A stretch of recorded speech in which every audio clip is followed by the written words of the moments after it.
Ya, mari saudaraku kita satu di dalam doa. Bapa, kami mengucap syukur buat pagi hari ini. Terima kasih Roh Kudus. Engkau sungguh baik, teramat baik dalam hidup kami. Engkau masih memberikan kepada kami kesempatan untuk kami boleh kembali bersekutu dengan Engkau melalui ibadah The Chosen One Ministry.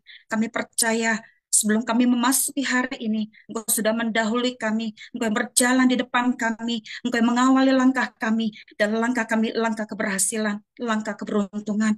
Biarlah Engkau juga yang mengurapi jalannya pemberita firman Tuhan. Engkau sendiri yang mengurapi lidah bibir mulut hamba-Mu ini dan mengurapi semua kami yang hadir pagi hari ini. Diberkatilah kami yang mengandalkan Tuhan, yang menaruh harapnya kepada Tuhan. Kami percaya Roh Kudus sendiri yang beracara di tengah-tengah kami. Biarlah kehendak-Mu yang jadi di tengah-tengah kami. Di dalam nama Tuhan Yesus Kristus, kami berdoa dan mengucap syukur. Amin. Iya, sekali lagi salam buat kita semua. Salam, salam. Iya, terima kasih buat Bunda Sim yang sudah memberkati kita melalui pujian penyembahan. Tuhan Yesus memberkati. Sama-sama. Selamat Saudaraku, melayani, Bu. saudaraku firman Tuhan dengan tema evaluasi diri. Firman Tuhan dengan tema evaluasi diri. Mari kita buka firman Tuhan dari Mazmur 26 ayat 2 dan 3. Firman Tuhan dari Mazmur 26 ayat 2 dan 3. Saya akan bacakan buat saudara. Ujilah aku ya Tuhan, dan cobalah aku. Selidikilah batinku dan hatiku. Sebab mataku tertuju pada kasih setiamu, dan aku hidup dalam kebenaranmu. Demikianlah firman Tuhan. Saudaraku, beberapa hari ke depan kita akan menutup tahun 2024. Kita percaya bahwa Tuhan telah memimpin kita di sepanjang tahun 2024. Tidak terasa ya, kita sudah melewati hari ke hari, minggu ke minggu, bulan ke bulan, bahkan kita sudah ada di penghujung bulan Desember. Saya percaya setiap kita sebelum menutup tahun 2024 ini menjadi perenungan bagi kita untuk kita mengevaluasi kembali apa yang telah kita lalui di sepanjang tahun ini. Adakah pencapaian-pencapaian? Adakah kegagalan-kegagalan? Biarlah itu menjadi bahan evaluasi kita. Saudaraku, ingat baik bahwa Tuhan punya tujuan atau sasaran atas hidup kita, yaitu menjadi serupa segambar seperti Kristus, yaitu menjadi serupa seperti Kristus. Kejadian 1 ayat 26. Ini dulu yang harus kita pahami, ya, sebelum kita masuk ke dalam evaluasi. Bagaimana kita bisa mencapai sasaran tersebut, ya, menjadi serupa seperti Kristus. Apabila grafik kualitas hidup kita tidak menunjukkan suatu peningkatan, tidak mencapai tingkat serupa dengan Kristus, kita harus mau berubah ke arah yang lebih baik. Jadi tujuan daripada evaluasi adalah membawa perubahan yang lebih baik dalam hidup kita, bukan malah sebaliknya. Dalam hal ini yang diperlukan adalah mengevaluasi diri kita.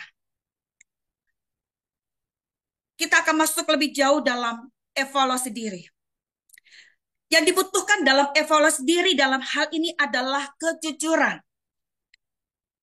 Kita mau jujur, ya, mengakui keberadaan kita di hadapan Tuhan. Kita mau jujur, mengakui bahwa kita punya kekurangan, kita punya kelemahan, bahkan kita melakukan banyak hal yang mendukakan hati Tuhan. Ingat baik bahwa yang menjadi penghambat evaluasi diri adalah keakuan, kesombongan, gengsi, dan juga keengganan untuk berubah. Ya, ini yang menjadi penghambat untuk kita mengalami perubahan yang semakin baik ke arah Kristus. Maka dari itu yang diperlukan dalam hal ini adalah kerendahan hati kita dan kerelaan untuk membayar harganya. Kalau di waktu-waktu yang lalu kita mengalami kegagalan karena mengandalkan kekuatan kita sendiri, maka sekarang kita mau mengandalkan Tuhan dan melibatkan Tuhan dalam seluruh aspek di hidup kita. Kita mau mengandalkan Tuhan dan melibatkan Tuhan dalam segala perkara di hidup kita. Yeremia 17 ayat 7. Diberkatilah mereka yang mengandalkan Tuhan, yang menaruh harapnya kepada Tuhan. Atau kalau di waktu-waktu yang lalu kita masih bermalas-malas dalam mengikuti pertemuan-pertemuan ibadah, firman Tuhan ingatkan dalam Roma 12 ayat 11, janganlah kerajinanmu menjadi kendor, dan janganlah tinggalkan pertemuan-pertemuan ibadah. Ibrani 10 ayat 25. Artinya, kita mau lebih sungguh lagi dalam mengikuti pertemuan-pertemuan ibadah. Karena di dalam ibadah ada faedah, ada manfaat, dan itu berguna bagi kita. Kalau di waktu-waktu yang lalu, kita fokus kepada perkara-perkara di bumi, maka sekarang kita mau fokus kepada perkara-perkara surgawi. Kolose 3 ayat 2. Kalau di waktu yang lalu kita lalai dalam membangun mezbah, maka sekarang kita mau membangun kembali secara kontinu mezbah yang benar melalui PPW plus firman. Pray, praise, worship plus firman Tuhan. Kita mulai menelaah firman Tuhan secara teratur. Kita mulai bermazmur, kita juga berdoa. Kalau di waktu-waktu yang lalu kita mempergunakan hidup kita dengan serampangan, maka sekarang kita mau mempergunakan hidup kita dengan bijaksana. Efesus 5 ayat 15. Perihal berubah tadi tentunya harus ada kemauan besar dan juga tekad yang bulat untuk kita mau dipimpin oleh Roh Kudus dan merenungkan firman-Nya setiap hari. Jadi harus ada tekad, harus ada kemauan di dalam diri kita. Tanpa kemauan dan tekad tidak mungkin itu terjadi. Yuk kita buka kembali pembacaan kita di awal, Mazmur 26 ayat 2 dan 3. Ujilah aku ya Tuhan dan cobalah aku. Selidikilah batinku dan hatiku. Sebab mataku tertuju pada kasih setiamu. Dan aku hidup dalam kebenaranmu. Demikianlah firman Tuhan. Saudaraku, kita melihat Mazmur Daud, ya. Bagaimana Daud berkenan di hati Tuhan. Bagaimana Daud mengikuti kehendak Tuhan. Bukan kehendak dirinya sendiri. Salah satu alasan kunci adalah kesediaan Daud untuk mau terus mengevaluasi dirinya di hadapan Tuhan. Bagaimana dengan kita? Apakah setiap hari kita juga mau mengevaluasi diri kita di hadapan Tuhan? Kita mengakui mungkin sepanjang hari itu kita telah melakukan hal-hal yang mendukakan hati Tuhan. Lewat perkataan kita, lewat pemikiran kita, dan juga lewat perbuatan kita yang tidak sesuai dengan firman Tuhan, yang tidak berpadanan dengan Kristus. Kita mau mengakuinya di hadapan Tuhan. Daud berkenan di hati Tuhan karena dia mengakui dengan jujur di hadapan Tuhan kalau dia telah berdosa di hadapan Tuhan. Seperti itulah Daud, ya, datang kepada Tuhan agar hidupnya mau diperiksa, mau dikoreksi oleh Tuhan. Kita pun juga harus mau memberi hati kita untuk mau diperiksa dan dikoreksi oleh Tuhan. Ingat, Daud telah melakukan dosa besar ketika dia berzinah dengan Batsheba, ya. Bagaimana dia telah mendukakan hati Tuhan ketika datang Nabi Nathan menegur dia dalam satu perumpamaan. Dia dengan kerendahan hati mengakui di hadapan Tuhan. Dia tidak membiarkan sampah hati itu bercokol di dalam hatinya. Dia tidak membiarkan dosa itu merasuki hati dan jiwanya. Ya, kita pun juga harus mengakui di hadapan Tuhan. Tanpa kita sadari, mungkin kita telah mendukakan hati Tuhan. Ada ilustrasi. Seperti seseorang dengan tubuh besar, dengan tubuh bugar, yang datang ke sebuah rumah sakit, meminta dokter ahli untuk memeriksanya dengan seksama, guna memastikan ada sesuatu gangguan atau penyakit yang tidak ia sadari bercokol di dalam tubuhnya. Mungkin kita secara fisik kita sehat, secara fisik kita baik, tapi belum tentu hati kita. Karena hati, siapa tahu, ya, seringkali yang tersembunyi inilah yang harus mendapat pengkoreksian, yang harus mendapat pengevaluasian, supaya hati kita bersih, supaya hati kita murni di hadapan Tuhan, sehingga Tuhan disenangkan, Tuhan disukakan melalui hati kita, melalui hidup kita di hadapan Tuhan. Seperti itulah yang dilakukan Daud. Jalan hidupnya, dia juga perhatikan apakah benar ataukah tidak di hadapan Tuhan. Apakah dia telah serong di hadapan Tuhan ataukah tidak. Jangan sampai kita membiarkan keadaan itu berlarut-larut dan akhirnya kita jatuh dalam lembah kematian. Melalui evaluasi dan penilaian diri, apa yang bisa kita lihat? Perhatikan baik bahwa evaluasi dan penilaian diri merupakan salah satu aspek penting yang mengarah pada pendewasaan rohani. Evaluasi juga mengarahkan kita kepada perubahan yang lebih baik. Evaluasi diri juga membawa kita kepada perubahan yang positif, bukan sebaliknya. Dan itulah yang Tuhan mau di tengah-tengah kita. Seseorang dapat menilai pengiringannya, pekerjaannya, dan pelayanannya, apakah sudah efektif dan efisien dalam mencapai tujuan kerajaan Tuhan. Apakah hidup kita sudah berpadanan dengan Kristus, ataukah ada hal-hal yang serong di dalam diri kita? Yang bisa kita lihat dari teladan Daud dalam mengevaluasi dirinya berdasarkan Mazmur 26 ayat 2 dan 3 tadi. Apa yang membuat ia berkenan di hati Tuhan? Yang pertama, kesadaran akan kasih karunia Tuhan. Saudaraku, kalau kita boleh melakukan banyak pencapaian, kalau kita boleh melakukan banyak keberhasilan, semata-mata itu karena kasih karunia Tuhan. Bukan karena usaha kita, bukan karena hebatnya kita. Ingat firman Tuhan katakan, bukan oleh karena kuat dan gagahnya aku, tapi karena Tuhan semata-mata. Semua karena kemurahan Tuhan. Kita boleh melayani Tuhan, kita boleh melakukan kehendak Tuhan. Daud sadar benar bahwa semua pencapaian dan keberhasilan yang ia peroleh bukan karena hasil usahanya sendiri, tetapi karena pertolongan dan kasih karunia Tuhan semata-mata. Dari seorang penggembala 2-3 ekor kawanan domba, dia menjadi raja. Itu tidak terlintas dalam pikirannya, tidak terlintas dalam benaknya. Kalau ia akan menjadi raja yang disegani, raja yang dihormati, dia bisa mengalahkan semua peperangan yang ada. Dia menyadari bahwa itu semua yang ia capai adalah karena kemurahan Tuhan semata. Daud menyadari akan hal ini. Yang kedua yang bisa kita lihat, kerendahan hati Daud.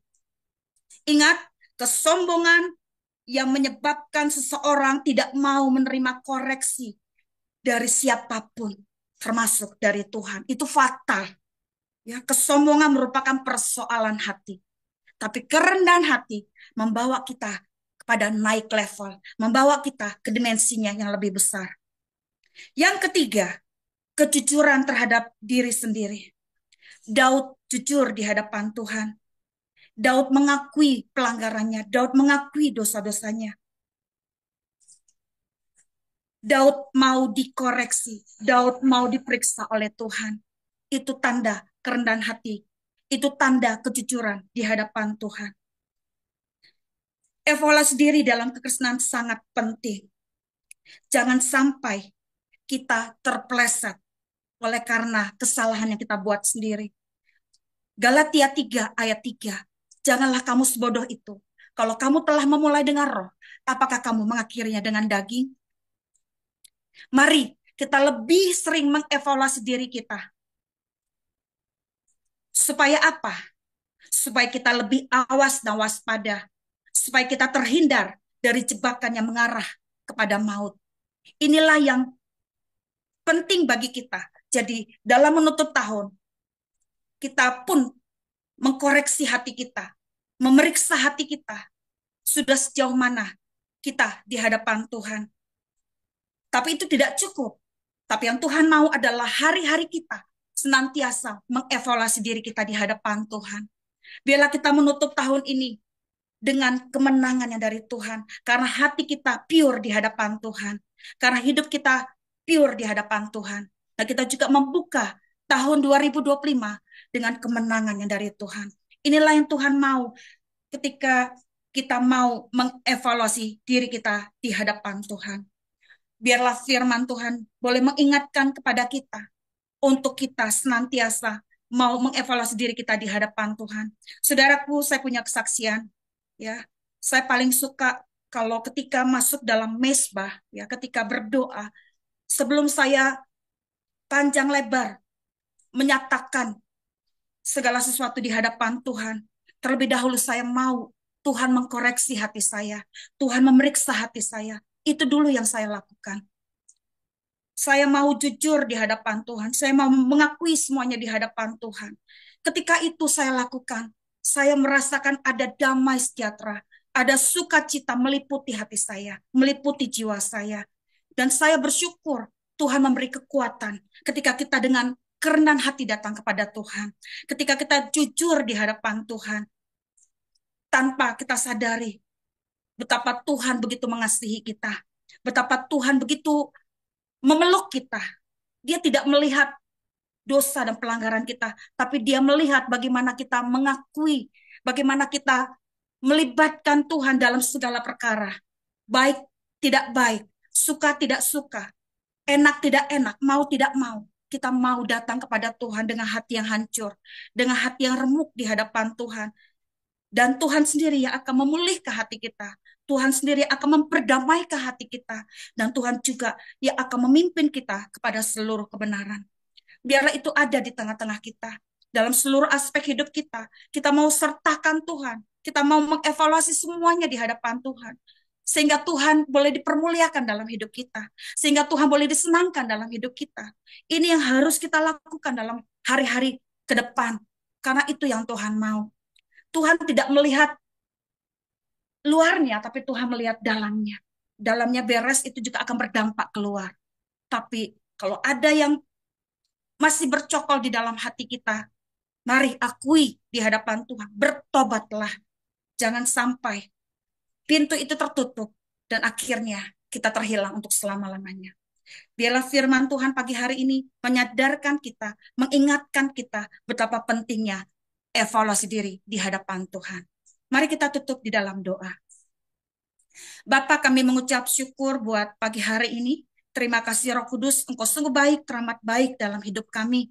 Engkau senantiasa mengingatkan jalan-jalan kami. Engkau senantiasa mengingatkan langkah-langkah kami. Kami menyadari dalam perjalanan pengiringan kami kepadamu, kami sering kali menduka ke hati Tuhan. Kami sering kali melakukan banyak kekonyolan. Kami melakukan hal-hal yang tidak sesuai dengan firman-Mu, yang tidak berpadanan dengan Engkau.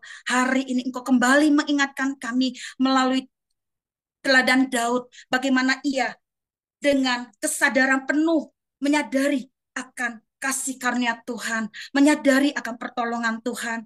Dan dia juga dengan kerendah hati datang kepada Tuhan.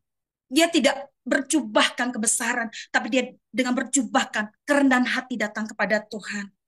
Yang ketiga adalah kejujuran terhadap diri sendiri.